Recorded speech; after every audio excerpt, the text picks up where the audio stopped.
Before we get into today's game, I want to talk about the sponsors for my channel. Card Conduit is the best way to sell your unused Magic cards. Whether you've got a box of unsorted bulk, or a complete and alphabetized set, there's a great option for everyone. With a payout averaging 19% better than using any one buy list, and that's after fees are applied, you can rest assured you'll get the best bang for your buck. And if you use the affiliate link in the description below, or the promo code MTGMUDSTA, you'll save 10% off their fees. And 401 Games, Canada's one-stop shop for trading cards, board games, and hobby supplies. Not to mention an easy-to-use and great online buy list. And if you use the promo code MTGMUDSTA, your first purchase of MTG Sealed and Singles will be 5% off. And Dragon Shield, the strongest sleeves for your strongest deck. So be sure to use the code MUDSTA or the affiliate link down below to save 5% on your next order. Hey gang, and welcome back. Today's game has the Canadian content creators rejoining me, with Davey playing a hat trick with Tormod, Sakashima, and Gyruda in the command zone basically. Plus I guess, the companion zone. She keeps the reality chip. Sakashima's student, Drowned Catacombs, Dig Through Time, Leadened Mirror, Thran Dynamo, and Fetid Pools. Proxy is playing his Ghired Conclave Exile deck, keeping Forest, Inspiring Overseer, Panharmonicon, Esper Sentinel, Croson Verge, Windbrisk Heights, and a Clifftop Retreat. Chris the Commander Mechanic is playing his Obeka Splitter of Seconds, and he keeps Chaos Warp, Arcane Signet, Whirler Rogue, 2 Mountains, a Swamp, and a Cliffhaven Kitesail. Last but not least, I am playing my Ulalek deck, keeping Tectonic Edge, Rugged Prairie, Ash Barrens, Snapping Voidcraw, Drowner of Hope, Saravox Tome, and a Brushland. Proxy wins the die roll and starts us off. He draws, playing a Windbrisk Heights which comes in tapped and hides away a card. Chris the Commander Mechanic plays a mountain and passes. I've got a Brushland for turn, and I then pay 1 to land cycle my Ash Barrens to go and find an island. Davey draws and plays a tap Fetid Pools. Proxy has a Croson Verge which also comes in tapped, and he ships the turn after that. Chris plays a Swamp and casts an Arcane Signet. I draw, play an island, and pass. Davey plays a Drowned Catacombs for turn, and then pays 2 for a Leaden Mirror. Proxy plays a Spectator Seating, and then pays enough to crack the Croson Verge, going to find a Plains and a Forest card to field. Chris draws and plays Shizo Death Storehouse, and then pays enough for a Winged Boots. He passes after that. I've got a Swamp for turn, and then cast a Snapping Voidcraw and pass. That's some ramp. Oh. Davey draws and plays the reality chip. She pokes Proxy for 1 with her mirror and passes turn. Proxy's got a Clifftop Retreat for turn, and then pays 4 per Panharmonicon. He follows up with an Esper Sentinel and passes after that. No, bad Proxy. He doesn't even see. Chris has a mountain for turn, and he's got enough mana for Obeka. Once she's out, he equips her with the boots and passes. I draw and play a Talisman of Impulse, and then tap out for a Saravox Tome. Ooh. Wait, that's a non-creature spell. Oh, no. You get it's your first one. It's not Ristic Study. Thank you. And go to find a basic land, which I then forget to play for turn, and pass to Davey. Davey's got a Drownyard Temple for turn, and she pays 4 mana for a Solemn Simulacrum. She goes to find an island, and passes while searching. Proxy's turn has him drawing and playing a Forest, and he then casts his Commander with Ghired. He makes 2 Rhinos thanks to Panharmonicon, and pokes me for 1 with the Esper Sentinel. This lets him take the initiative, and he goes to find a basic and passes. Chris the Commander Mechanic draws and goes to combat. He swings Obeka at Proxy for 2, who takes the hit, and Chris gains the initiative. He gets to go and find a basic first, and then gets 2 more upkeeps, plus gets 2 more initiative triggers. He scries 2, and then makes a treasure from the initiatives.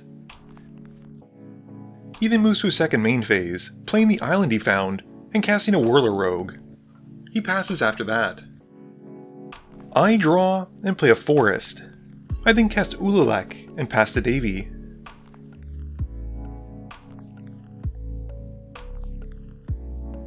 Davey's turn has her drawing and playing a Thran Dynamo, which she pays 1 to the Esper Sentinel for. She then taps the Dynamo to put Gyruda into her hand. Going to combat, she swings the Solemn Simulacrum at Chris to try and take the initiative, but he chumps with a Thopter token. With nothing else, she passes. Proxy draws and plays a Forest, and then plays an Emberwild Captain. He becomes the Monarch twice as it comes in, and he then moves to combat. He swings a Rhino and Ghired at Davey, and a Rhino token goes at me. Before moving to blocks, Chris, the Commander Mechanic, makes the Rhino going at me unblockable, and Proxy then gets to populate from Ghired, and the copy comes in attacking me as well. Davey blocks Ghired with the Reality Chip, and takes 4, while I take 8 from the Rhinos. In his post-combat main phase, Proxy then activates the Windbrisk Heights, casting Demanding Dragon, gets 2 of its abilities, and he puts a target on Chris and a target on me. Chris, the Commander Mechanic, sacrifices a Thopter, while I just take the 5. Proxy then moves to his end step, drawing from being the Monarch.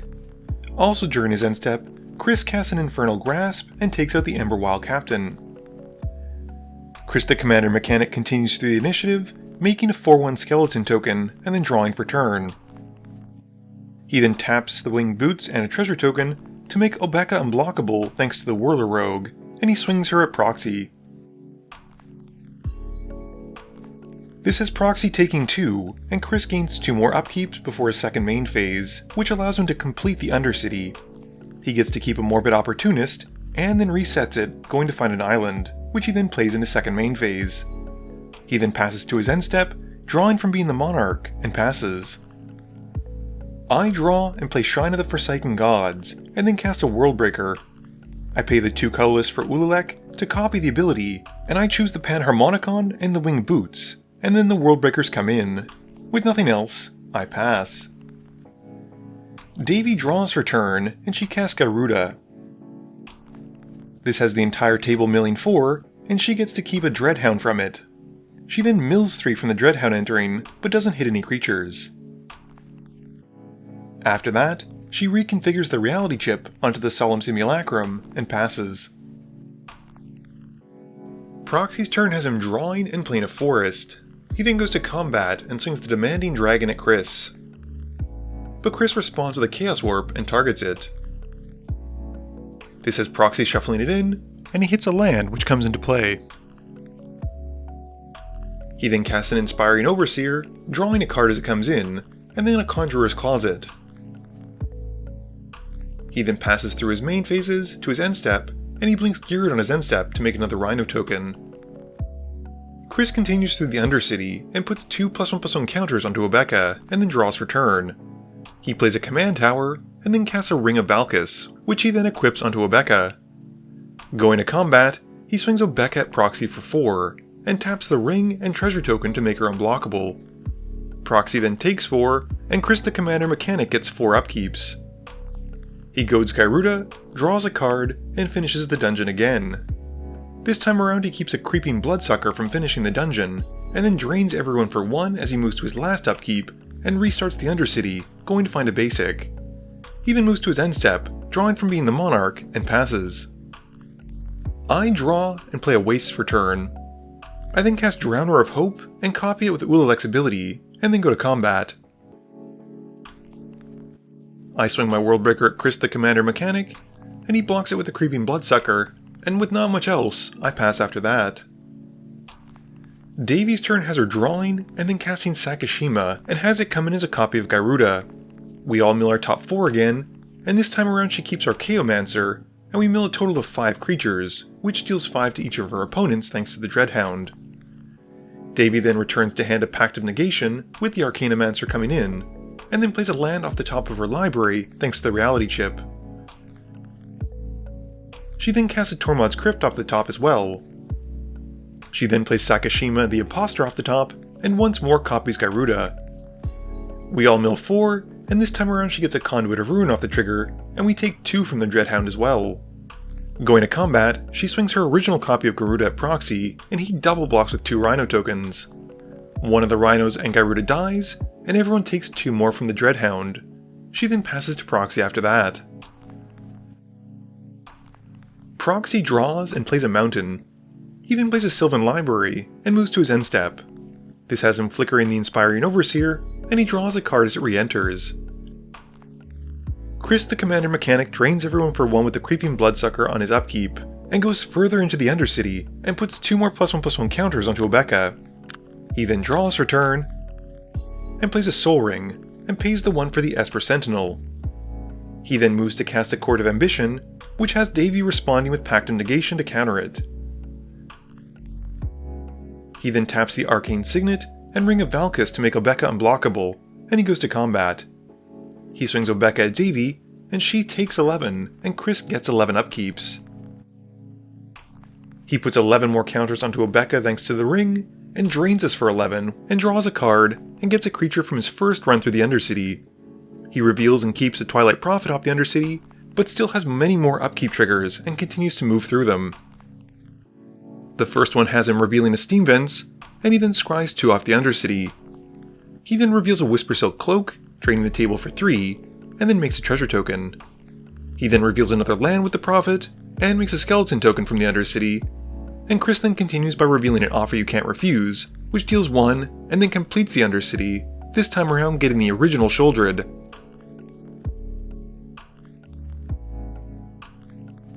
If you can believe it, he's still got even more upkeeps, and this time around the Twilight Prophet hits Court of Cunning, dealing 3. Then Blackblade Reforged, dealing another 2, and Chris then scries 2 off the Undercity. This sets him up well as he reveals a Duskmantle Seer from it, and he drains the table for the win. Game review time! This was another game with my content creator pals from Canada. We had Commander Mechanic, we had David B. Jones, and we had Proxy Lab. These are some fun people who do cool stuff in the Commander space, and they're also Canadian, which is just delightful to me. What's not delightful, however, is Chris taking so many upkeeps and then just draining us to death. Well, I say it's not delightful, but it was a lot of fun. And I like Obeka when there are distinctive finishers like that, where you're not just fishing to kind of hopefully find ways to get through it. I thought it was really well crafted, and yeah, I deeply regret adding the initiative into this game. There was really no reason for me to do so, and yet some reason I just thought that Saravox Tome, which is a decent mana rock, would help me, and yeah, I should have gone for something else. That was a mistake. I was just really focused on getting sources of mana that had multiple colorless pips, because with Ulalek, you always want to be casting Eldrazi and then using its ability to copy the triggered ability and the spell itself. And I just found this game, my Ulalek deck, really struggled with just casting basically 1 spell a turn. And that just wasn't enough. I was getting left behind in the dust. It also didn't help that I was sitting directly left or right to my left, their right, of a Gyruda deck, which is mill. I mean, as much as Davey wants to spin it, I think, with the Tormod and Sakashima, we all know that Gyruda, I think, is the secret commander, and that deck just mills. You mill into even costing clones, and you keep going, and you have payoff cards like that Dreadhound, which added up pretty quickly considering we didn't hit that many creatures. And it just, yeah, it can cascade out of control, and then you lose those valuable resources that you want to hit. Proxy, I think, told me that his deck is Blink, like Naya Blink, but I can't remember, and I'm sure he'll leave a comment in this video itself, because it didn't seem like it was based around Populate, although, sorry, there's like, yeah, that's pretty gnarly. That's a blood test. The deck in question is built around Ghired, the old Ghired, so obviously Populate is part of it, but the reality of it was, it didn't seem like he was doing much of that beyond making rhinos and then blinking his commander at the end of turn and making a rhino as it came in. Panharmonicon did a lot of work for the deck, but I think any deck that has ETBs, Panharmonicon will do that. It's just a bit of a shame because I didn't really get a good feel for this deck, and I would love to see it again, but Proxy lives about 6 hours away, so that's very unlikely. This video wouldn't be possible without the help from my sponsors, but it definitely wouldn't be possible without the help from you, the viewers, and my patrons. So I just want to say thank you for watching, and to remember, friends are just opponents you haven't eliminated yet.